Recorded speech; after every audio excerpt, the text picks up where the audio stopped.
dhammaadkii dagaalkii labaad ee adduunka 1945 Kuuriya waxaa laga xoreeyay boqortooyadii Japan oo markaa ka arriminaysay waqooyiga Kuuriya waxaa degay Soviyetka halka koonfurta ay qabsadeen ciidamadii Mareykanka Kuuriya waxay u qaybsantay laba qaybood 1948 oo kala ahaa Kuuriyada waqooyi iyo tan koonfureed waxaa maamulayay tan koonfureed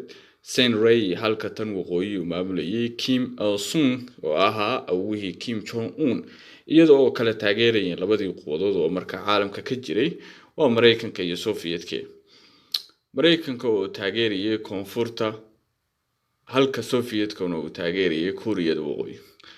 waxaa ka joogay ciidan mid kasta dhinaca uu taageerayay balse labada dhinacba waxay kala baxeen ciidamadoodii waqti isku dhow dhinaca waqooyi ee Kuuriya ayaa dagaal ku qaaday koonfurta June 25keedii 1950 si ay u qabsato iyadoo ku qasbaysan nidaamkii hanti wadaaga waxay ka qabsadeen dhul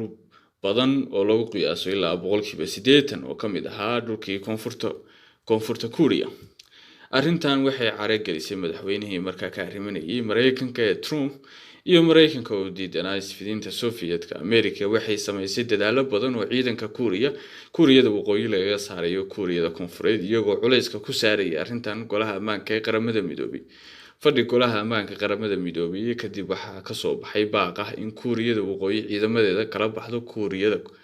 Kuuriyada koonfureed iyadoo dib ugu soo celinaysa ciidankeeda xuduud ay wadaagaan labada maamul balse waxba kama ay soo qaadin baaqaas Kuuriyada waqooyi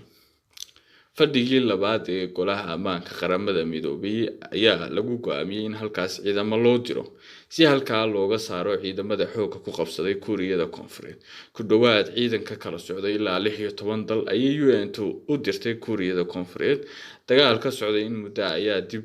loo celiyay ciidamadii Kuuriyada waqooyi kadib kula ciidan oo ka timi Mareykanka dagaalkii wuxuu socday ilaa ciidamada UN iyo Mareykanka ku qabsadeen caasimadii Kuuriyada waqooyi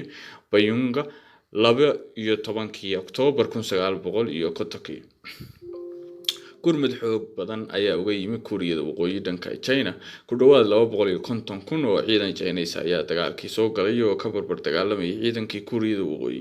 jabweyn ayaa ka soo gaaray ciidamadii UN iyo Mareykanka dib ayay u soo gurteen ilaa laga soo gaaray xadkii u dhaxeeyay labada dhinac